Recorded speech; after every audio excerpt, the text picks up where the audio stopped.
बिस्मिल्लाहिर्रहमानिर्रहीम। अस्सलाम वालेकुम। आज हमारा टॉपिक है class 7 general science, unit number 1। Aerial roots banyan tree में पाए जाते हैं। लार्जेस्ट ट्री पाकिस्तान में सरगोदा में है, 3 एकड़्स पे फैला हुआ है। जाइलम जो है वो ट्रांसपोर्ट वाटर, वो वाटर को ट्रांसपोर्ट करता है। फ्लोएम फूड को ट्रांसपोर्ट करता है। पत्ते में ये जो दरमियान वाला हिस्सा है इसको मिड रिप कहते हैं, ये वेन्स है, और इसको ब्लेड कहते हैं। ये वाला हिस्सा स्टार्क कहलाता है। फोटोसिंथेसिस का रिएक्शन, कार्बन डाइऑक्साइड वाटर आपस में मिलकर सनलाइट और क्लोरोफिल की मौजूदगी में ग्लूकोज और ऑक्सीजन बनाते हैं। और रेस्पिरेशन इसका कम्प्लीटली अपोजिट है, मतलब ग्लूकोज और ऑक्सीजन मिलकर कार्बन डाइऑक्साइड और वाटर बनाते हैं। Unit number 2। respiration with oxygen is called aerobic reaction. respiration without oxygen is called anaerobic. जब ऑक्सीजन साथ हो तो एरोबिक, जब साथ ना हो तो एनएरोबिक। ह्यूमन रेस्पिरेटरी सिस्टम में नॉस्ट्रल है, फिर नसल कैविटी है, फिर लेरिंक्स है जिसे वाइक्स बॉक्स भी कहा जाता है, फिर ट्रैकिया है जिसे वाइंड पाइप भी कहा जाता है, फिर ब्रोंची है जो फर्दर ब्रोंचियोल्स में डिवाइड हो चुकी है, और अलवेलाई है। अलवेलाई किसे कहते हैं? 3 एयर सेक्स है, छोटे छोटे गुब्बारे हैं जो कि ब्लड कैपिलरीज को सप्लाई कर, जो एयर फ्रेश एयर को सप्लाई करते हैं। ब्लड कैपिलरीज से कनेक्टेड है जो फ्रेश एयर्स को सप्लाई करते हैं। और हमारे लंग्स मिलियंस ऑफ अलवेलाई पे मुश्तमिल है। प्लाज्मा हमारे ब्लड में 55% शामिल है। आरबीसी 44% है। प्लेटलेट्स उस पर 1% है। आरबीसीज की कमी से मतलब रेड ब्लड सेल की डेफिशिएंसी की वजह से एनीमिया बनता है। 1 ईयर में 42 मिलियन टाइम्स हमारा दिल धड़कता है। हमारे बॉडी में 5 लीटर्स ब्लड शामिल है। Dengue fever reduce the number of platelets. Dengue fever की वजह से प्लेटलेट्स में कमी आती है। इम्यूनिटी के 3 टाइप्स यहाँ पे है। नंबर 1 है इनेट इम्यूनिटी, नंबर 2 है एडॉप्टिव इम्यूनिटी, और नंबर 3 है पैसिव इम्यूनिटी। इम्यूनिटी मतलब हमारे जिस्म में जो रेजिस्टेंस है बीमारियों के ख़िलाफ़, उसको इम्यूनिटी कहते हैं। इनेट इम्यूनिटी को नेचुरल इम्यूनिटी भी कहा जाता है। स्किन और केमिकल्स और फेवर्स, ये स्किन जो है वो फर्स्ट लाइन ऑफ डिफेंस है। केमिकल्स और favour second line of defence में आते हैं। बी और टी सेल्स जो कि वाइट ब्लड सेल्स के टाइप से, वो थर्ड लाइन ऑफ डिफेंस में आते हैं। ये एडॉप्टिव इम्यूनिटी में आते हैं बी और टी सेल्स, और chemicals of favour second line of defence में आते हैं, और स्किन हमारे साथ फर्स्ट लाइन ऑफ डिफेंस में आता है। पैसिव इम्यूनिटी मतलब टेम्परेरी प्रोटेक्शन, जब हम बॉडी को टेम्परेरी प्रोटेक्शन देते हैं बीमारियों के ख़िलाफ़ मुज़ाहमत के लिए, तो उसको पैसिव इम्यूनिटी कहा जाता है। Adaptive immunity can be natural and can be artificial as a vaccine. Adaptive immunity natural भी हो सकती है और आर्टिफिशियल भी हो सकती है, जैसे वैक्सीन लगाना। लेवेजर ने कंजर्वेशन ऑफ मास को रिकॉग्नाइज किया था, जैसे chemical reaction mass remains constant. Conservation of mass के बारे में किसने बताया था? लेवेजर ने। कंप्लीट और इनकम्प्लीट कंबस्शन किसे कहते हैं? कंप्लीट कंबस्शन की वजह से आस्थमा आता है, ग्लोबल वार्मिंग और एसिड रेन आता है, और इनकम्प्लीट कंबस्शन की वजह से कार्बन मोनोऑक्साइड बनता है, पॉइजनस होती है। सिल्वर जब H2S और ऑक्सीजन आपस में मिलते हैं तो Ag2S बनता है, और वाटर इस रिएक्शन के दौरान बन जाता है। डक्टिलिटी और मोलेबिलिटी किसे कहते हैं? मेलिएबिलिटी किसे कहते हैं? Ability to shape into wires, जब से वायर बनते हैं किसी चीज़ से तो उसको डक्टिलिटी कहते हैं, और शीट्स बनाना, उससे शीट्स बनाने को मेलिएबिलिटी कहा जाता है। एटम इज सॉलिड स्पेयर, ये किसने बोला था? डाल्टन ने 1803 में बोला था। प्लम पडिंग मॉडल किसने दिया था? जे थॉमसन ने 1904 ने। न्यूक्लियर मॉडल रदरफोर्ड ने 1911 में दिया था।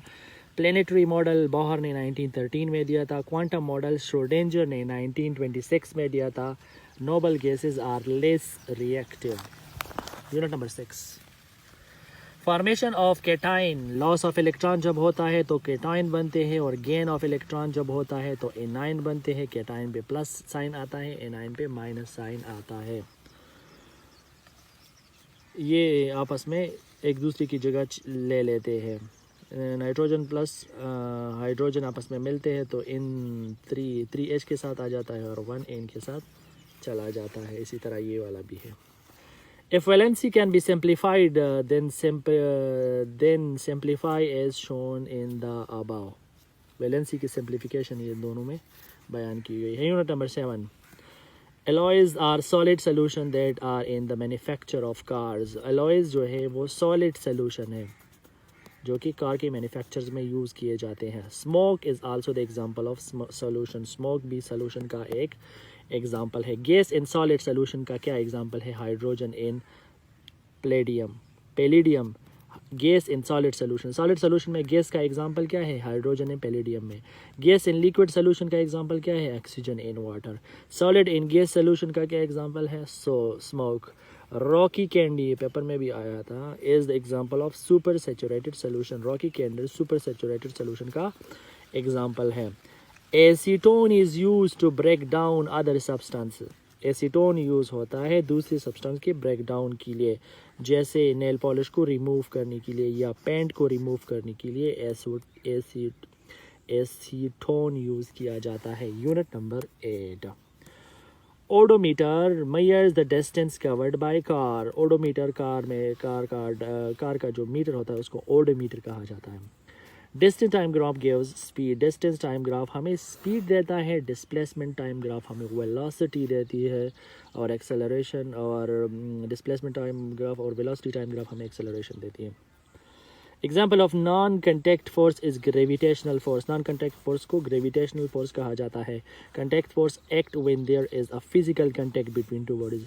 नाम से जाहिर है जब दो बॉडी का आपस में कंटैक्ट हो तो उसको कंटैक्ट फोर्स कहा जाता है, और नॉन कंटैक्ट फोर्स जब दो बॉडी का आपस में कंटैक्ट ना हो. Next unit number 9. Water waves is the example of transverse waves. Spring waves is the example of longitudinal waves. Water waves transverse wave का example है. Spring wave longitudinal का example है. इसी तरह sound waves भी longitudinal का example है. और string waves जो है वो भी transverse wave का example है. एक spring है, एक string है. String जो है वो transverse wave का example है. Earthquake generate both waves. अर्थ वेव्स जो है वो बोथ वेव्स जनरेट करते हैं. Seismograph first detect longitudinal waves, P waves. And seismograph जो है वो अर्थक्वेक के लिए यूज़ किया जाता है. अर्थक्वेक को मेजर करने के लिए seismograph device. First detect longitudinal waves, primary waves, and then transverse waves जैसे सेकेंडरी वेव्स कहा जाता है. ये सेस्मोग्राफ जो है वो पहले प्राइमरी वेव्स को डिटेक्ट करता है, फिर साउंड वेव्स को मतलब सेकेंडरी वेव्स को डिटेक्ट करता है, transverse waves. F = 1/T. Frequency और टाइम पीरियड आपस में एक दूसरे के ऑपोजिट है. Loudness depends on amplitude but doesn't depends on frequency. Loudness amplitude पे डिपेंड करता है लेकिन फ्रेक्वेंसी पे डिपेंड नहीं करता. The gap between original sound and echo is at least 0.1 second. Original sound और इको का फ़र्क 0.1 सेकेंड होता है. S = VT. S distance, V velocity, T and T time. Unit number 10. From 0 degree centigrade to Kelvin, from centigrade to Kelvin formula क्या है? TC + 273. From centigrade to Fahrenheit formula क्या है? TF = 1.8 TC + 32. ये formula है. यहाँ पे अपनी C put करना है, सेंटीग्रेड 273 से जमा करना है. यहाँ पे अपनी TC पुट करना है और आपके साथ फ़ारेनहाइट आ जाएगा. 0 Kelvin = -273 degree centigrade. Card absolute zero temperature. 0 Kelvin या -273 डिग्री सेंटीग्रेड को ज़ीरो एब्सोल्यूट टेम्परेचर कहा जाता है.